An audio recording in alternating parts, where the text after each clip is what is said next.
Welcome back to the Sugar and Strength podcast. I am your host, Kayla Gergen, and today we are going to be talking about the second S in the Sugar and Strength podcast.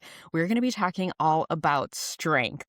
Now, if you missed the first episode, I talked all about sugar and specifically blood sugar. So if you didn't catch that, make sure you do head on back and get that information, because what I'm doing in these first few episodes is laying our foundation for our time together. So just to give you some more insights into my nutrition and fitness philosophies, so that way we are all speaking the same language. To give you an idea of where we're going for today's conversation, we're going to talk all about muscle and metabolism, specifically how muscle has an impact on your blood sugar. We're also going to talk about the difference between fat loss and weight loss and dive into the difference in terms of body composition. We're also going to dive into strength versus cardio, what's better, and then we'll wrap up with my favorite compromise, rucking, and I will share more about that. Jumping right in, why does muscle matter? So you may have heard that muscle is the most metabolically active tissue in the body, but what exactly does that mean and how does that impact you? And essentially when we look at burning calories at rest, the more muscle you have, the more calories you burn at rest. So I find that a lot of people are surprised if you've ever maybe plugged your information like your height, your weight, your age, and your sex into a like BMR or REE calculator that's giving you the calories that you burn at rest.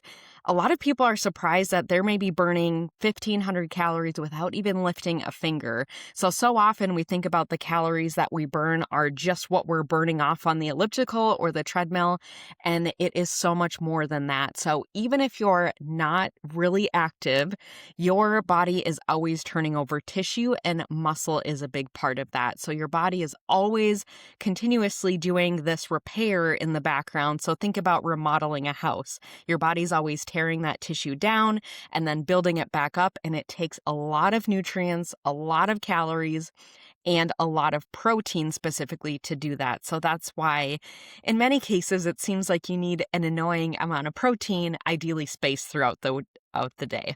So that covers muscle quantity. How much muscle you have, that's going to determine in a large part how many calories you're burning at rest.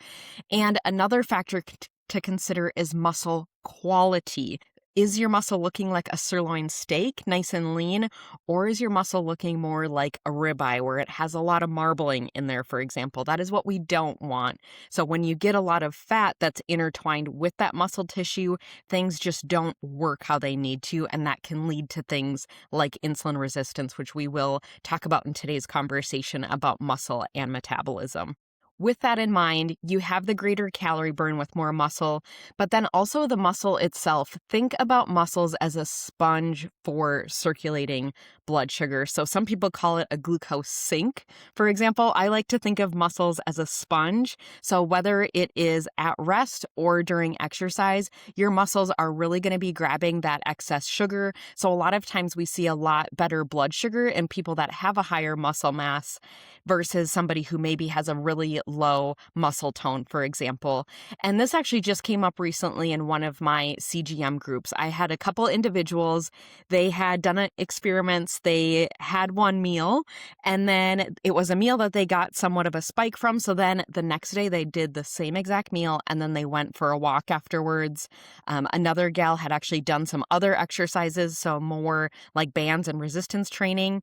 And in either case, they were both very surprised by how little they noticed a difference. And I will say that a large part of that comes down to your muscle mass. So if you don't have a whole lot of muscle for that circulating glucose, some blood sugar balancing strategies aren't going to maybe be as effective for you versus others. And this is one reason why I really love to dig into glucotyping with my people. We're looking at their CGM trends, but we're also looking at their body composition. We're looking at their blood work to see what's the low-hanging fruit that we can do that really help balance their blood sugar without trying to overhaul their whole lifestyle. But with that aside, if you're not using your muscles, you lose them. And a big piece of that too does play into blood sugar balance, specifically insulin sensitivity. So when you are exercising those muscles, they are going to be putting these receptors up on the muscle walls and pulling a lot of that blood sugar in. On top of that, you can actually lower your blood sugar minus insulin just by getting some movement or some muscle contraction after a meal. So that's a really great strategy to help balance that blood sugar.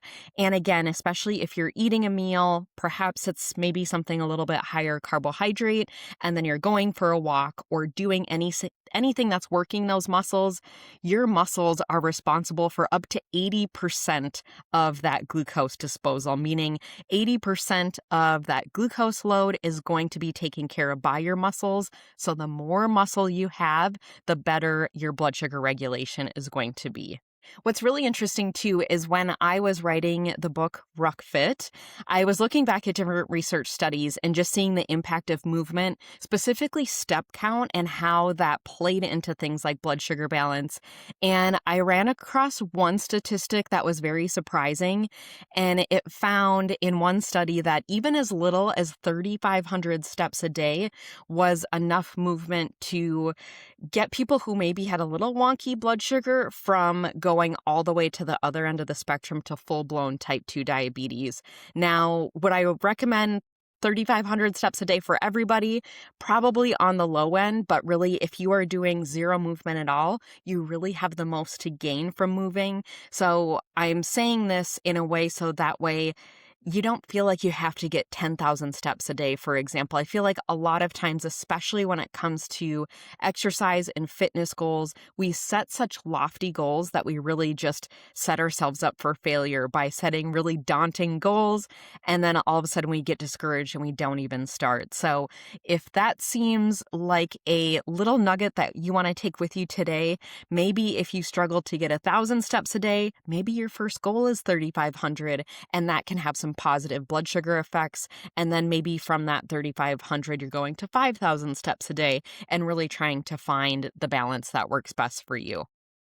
Another interesting fact about muscle is that it's an organ system of its own, and your muscles are releasing hormones much like other systems, or specifically your endocrine system. So maybe you've seen something like an endocrinologist. They tend to see or look over areas like diabetes, PCOS. They're looking at hormone disorders, maybe again like diabetes, where we're looking at insulin, PCOS, insulin, and cortisol. A lot of those specific hormones fall under the endocrine category, and your muscle releases a lot of these hormones as well, along with a lot of anti-inflammatory factors. So it can have a wildly helpful benefit in terms of inflammation. So when we can quell some of that inflammation, that alone is just a huge factor. And then thinking about, muscle just keeping that independence and that confidence. A lot of times when I'm meeting with somebody or looking over their intake form, it's not always a number that I see when I ask them, what does your goal lifestyle look like? What are the things that you want to do that maybe you're partially there now, or when you envision going from where you're at now to, what those end goals are, what is your goal lifestyle? And I can't take full credit. I had a client who described that concept of, instead of focusing on a goal weight, I'm going to focus on a goal lifestyle. And I totally embrace this philosophy because it really helps crystallize what are those things.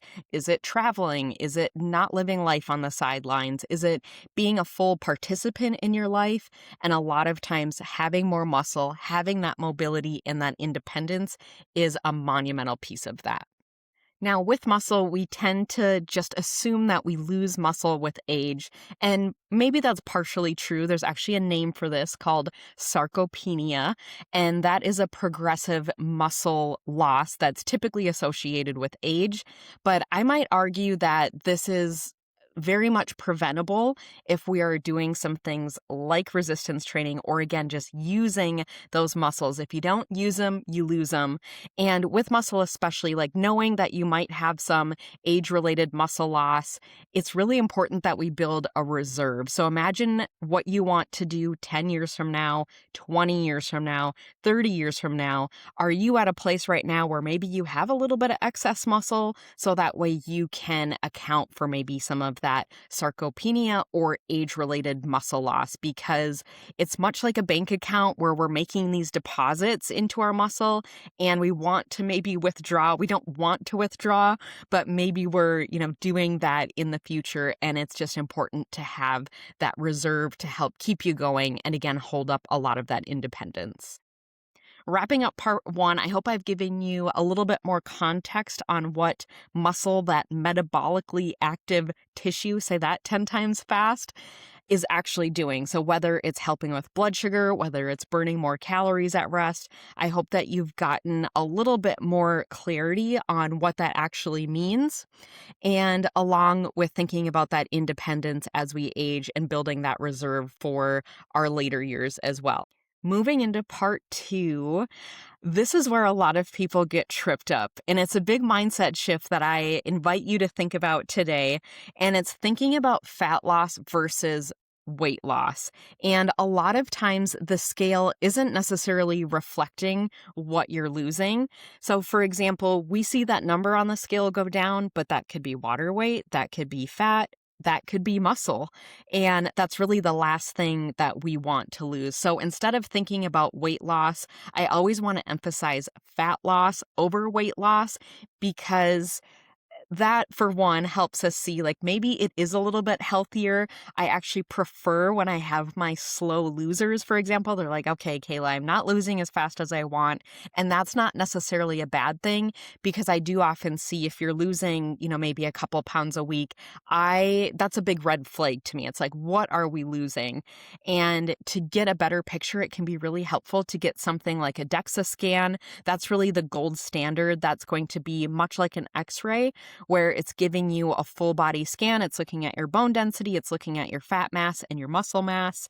One of the more cost-effective or more accessible versions is an in-body, and a lot of gyms will have these. So if you have a gym membership, it's worth asking about if you haven't had one already.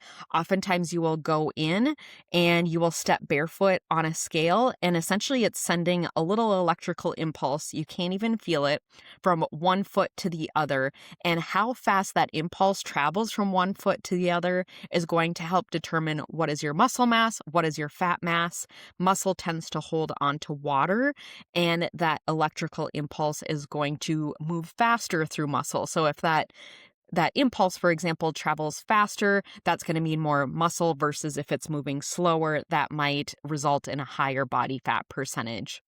And I will say that if you've had something like an in-body or a DEXA scan, it's not always fun to get that first one, because you'll get the results and you'll be thinking to yourself, oh my gosh, I'm 25, 35% body fat. Like, this is not encouraging. But what is encouraging is when you get that second one and you're really able to compare your results. And when I think about that concept of fat loss versus weight loss, I always want to emphasize, if you do have that data from a body composition test, it is a tremendous win to even keep that muscle the same and lose fat. It is extremely difficult to put muscle on and lose fat at the same time. Your nutrition has really got to be on point. You've got to be getting great sleep. You've got to keep your stress bucket in check.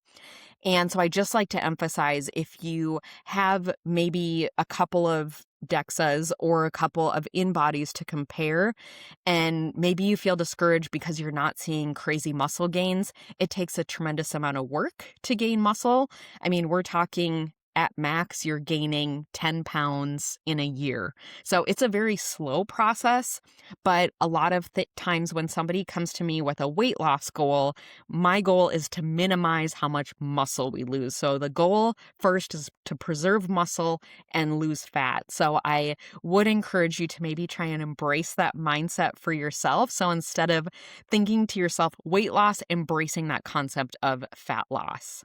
And why I bring this up is because on average, when somebody's on a weight loss journey, on average, you're probably losing 10 to 25% of weight from muscle. That is pretty average numbers, but you may have heard a lot of things maybe circulating around social media, especially as it concerns things like GLP-1 medications like Ozempic and Wegovy and Zepbound and Mounjaro. You hear a lot of things like, oh my gosh, you're going to lose all your muscle. And I will say that could be the case if you're not doing things like eating enough protein and doing some sort of weight bearing or resistance exercise, but you can mitigate a lot of that loss of muscle by doing those things. And again, I might add that if you're eating your protein, you're getting in some strength training. And then third, I mentioned that stress bucket earlier. When your stress bucket is just overflowing, whether it's just chronic stress from work, whether it's not getting enough sleep or recovery, that alone can have an impact on your body composition too. So when your stress hormones are high, it's almost like a double whammy. We're less inclined to put muscle on, and we're more inclined to put fat on, specifically in the abdominal region. And when we're gaining a lot of fat, especially around the middle, that tends to pack around our organs and create what's called visceral fat or visceral adipose tissue, you might hear VAT. And that creates this inflammation and a whole metabolic storm that I talked about a little bit in the previous episode. So I won't dive in too much, but just keeping that stress bucket in check can really help minimize that muscle loss. So again, if you're on this weight loss journey, maybe you want to lose 10, 20 pounds. It's normal to lose a little bit of muscle, but we want to mitigate most of that. It can help by embracing the concept of losing slower. Versus, again, something like using a GLP-1, you really have to be mindful about doing, for lack of better terms, the right things to help counter that. And I am not for or against, any sort of medication, but I think that it really is a personal choice. And I do plan to do an episode specifically on GLP-1s because it's something that I get asked about on a daily basis. So I would love to take your questions and kind of give you my 2 cents on them as well. But they are really a class of medications that I think can do wonders. But I do see in many cases too, where maybe I see people that just aren't educated on, what their protein goals should be or what that exercise routine should look like. And then now they've lost 60 pounds and, now we're seeing things like Ozempic face, and we have names for some of these side effects. And a lot of that are downstream effects of losing a lot of muscle. I will add to this too, the concept of weight cycling, or you may know of it as yo-yo dieting. So I see a lot of times where somebody wants really fast results. They are going to do really strict calories. They're going to do a lot of cardio. And now we see really fast weight loss. Again, weight loss, not fat loss. So we don't really know what that is. We could be losing muscle and then all of a sudden we put weight back on. So what happens over time is if you're doing a lot of this weight cycling from doing fad diets or extremely low calories, we see a lot of muscle loss and then you put fat back on. And then you go on a diet again and you lose more muscle and then you put fat back on. So I see a lot of cases where somebody might end up maybe back to their starting weight, but their body composition is now completely different. And this is where it can be really helpful to get something like that DEXA or that in-body scan just to know really what you're made of.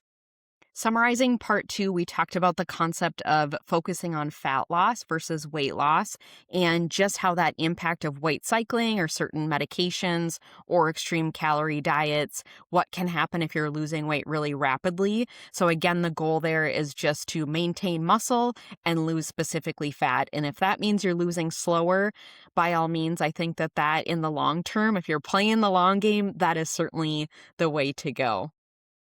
Now let's get into strength training versus cardio. Which one is better? And I will say that I wrote a blog post on this, I think late last year. So I will link that below if you want to dive a little bit deeper. But I just want to start that this is not an either or thing. It's not as much as social media tells us where we should only be doing heavy strength training or we should be doing HIIT workouts, it's not an either or thing. In fact, we need some variety. What I will say is that depending on your goals, the proportion of each is going to change. So to give you a couple examples, if you are someone who maybe you would call yourself big boned or you have good musculature, then maybe your focus is more on that fat loss specifically. So maybe you've got a little bit more cardio, you're still doing some strength training just enough to maintain that muscle versus somebody, maybe like I mentioned earlier, the couple of clients who were, maybe not seeing the results that they wanted on their CGM. In that case, if your goal is to put muscle on, then maybe a larger proportion of your training is going to something like strength training. So you don't need an either or thing. This is not mutually exclusive. This is something where we do need both. But just to give you some idea of the benefits of each, starting with strength training. So think about strength training, resistance training, weight training, whatever you want to call it.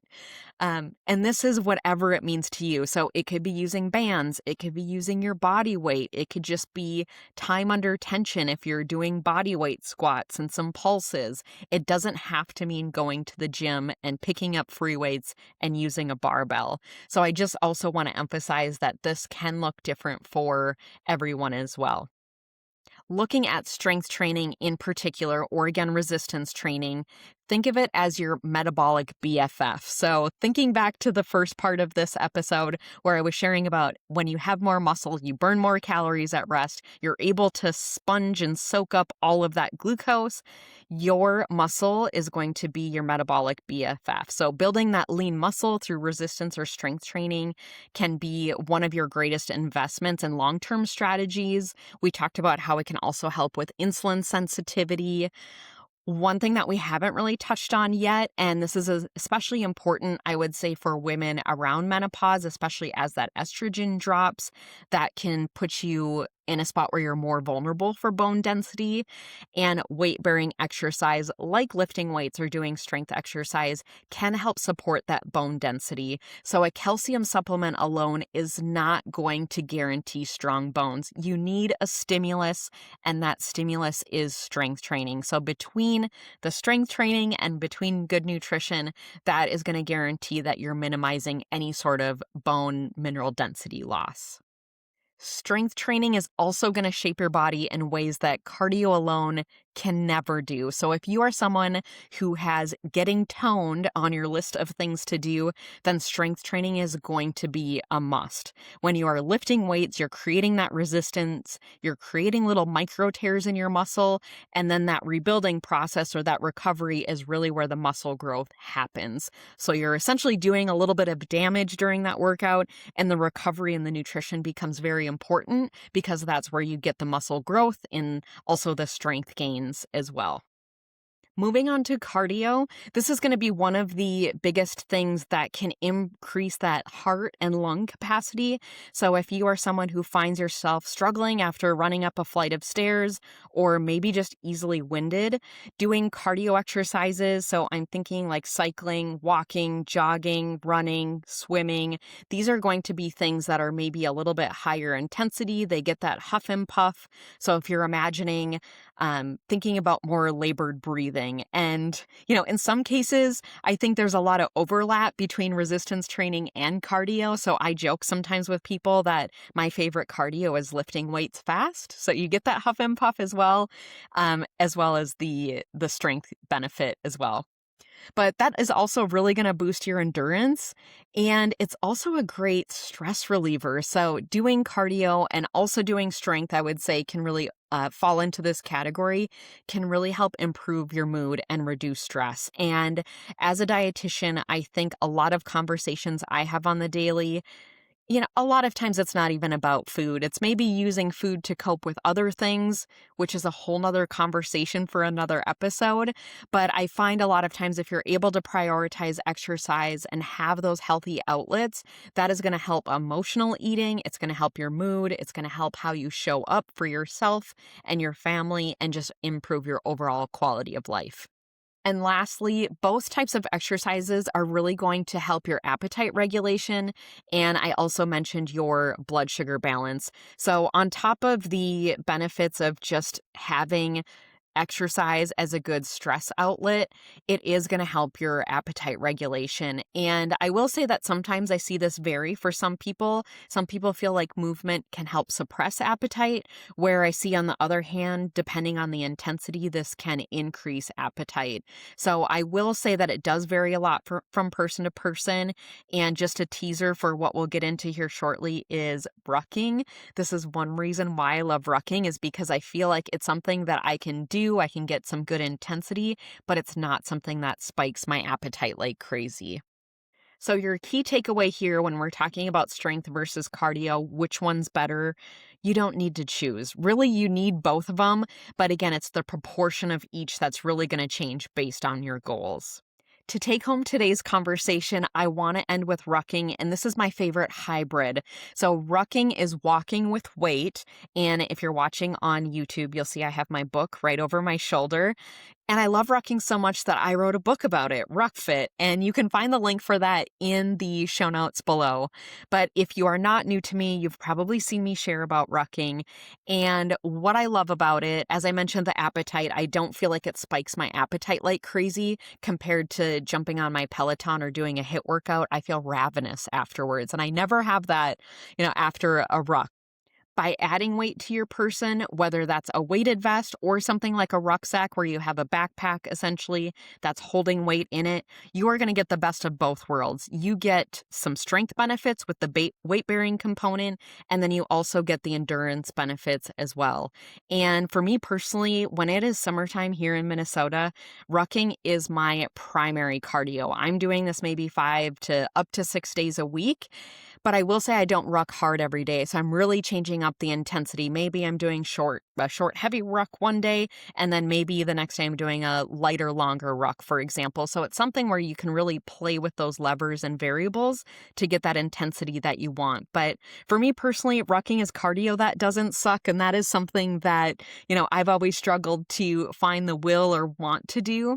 So what I love about rucking is that it really can be strength training for the person who loves cardio, or for someone who's maybe hesitant in getting into a strength training routine. So if you're brand new to exercise or if you're brand new to strength training, rucking is a really great low barrier where you can grab a backpack, you can put some textbooks in it, and you can go for a walk. You probably have what you need already on hand.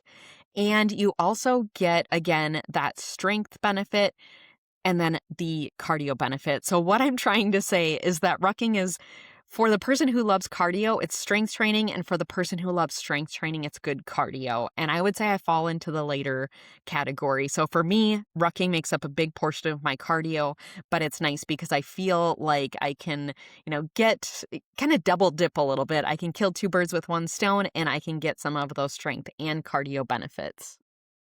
To learn more about rucking, I'll link some resources below. I have some free PDFs, I have blog posts, and then of course I have my book if you want to do a deep dive and really discover more of the benefits of rucking. I do have training plans in there as well. I do a whole survey of gear if you're looking at, okay, should I do a weighted vest versus a rucksack? I have training plans in there, everything from a 5K to a 25K.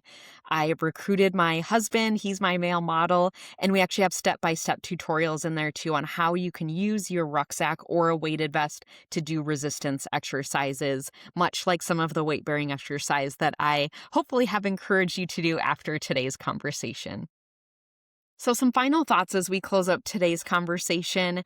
I really just want to emphasize that if you're not moving, you really have the most to gain, and it doesn't have to be anything crazy. So like I mentioned in the beginning of the episode, even as little as 3,500 steps can be something that is very impactful on your health. And I think that, again, it's so important to start where you are, try to avoid setting big, lofty goals. And, maybe the first step is just monitoring, what is my step count? What am I doing to begin with? If you are somebody who has a routine, routine or maybe you fell a little bit out of it, start low and, make that barrier to entry something that you look forward to doing, what I like to call the on-ramp. So what's the on-ramp that's going to help you get on the highway? Maybe that is just getting 2 15-minute strength exercises or sessions in a week. Make that barrier to entry low because it always feels so much better to overachieve versus fall short and miss your goal. So we can always overachieve. I know that you are in good company if I have some fellow type A overachievers here. So I feel you there. And I know how hard it is to set those lower goals, but I promise that that can make a big difference in terms of getting that momentum and getting that snowball rolling in the right direction. Overall, think of movement and building muscle and physical activity. This is an investment in your future, whether it is your muscle and building that reserve, whether it's your metabolism and working on blood sugar balance, whether it's your mood and getting some of those good endorphins going. It plays in so many sectors of life. And we often see that exercise outperforms so many medications, whether it's antidepressants, whether it's blood sugar medications. It's also free, but it's something that we just don't get enough of. And if you've read my book, I know a lot of the feedback that I get after reading the introduction in section 1 is like, okay, I feel bad for sitting on the couch. So if you need a little kick in the pants, or you want to dive deeper into some of those statistics on specifically the impact of physical activity and more about muscle, then I highly recommend picking that up. But just know that this is you playing the long game. So if you are looking to increase both your quantity and your quality of life, then movement is really where it's at. Thank you for listening to today's episodes. You can catch any of the resources mentioned in the show notes below, including my book, Ruck Fit.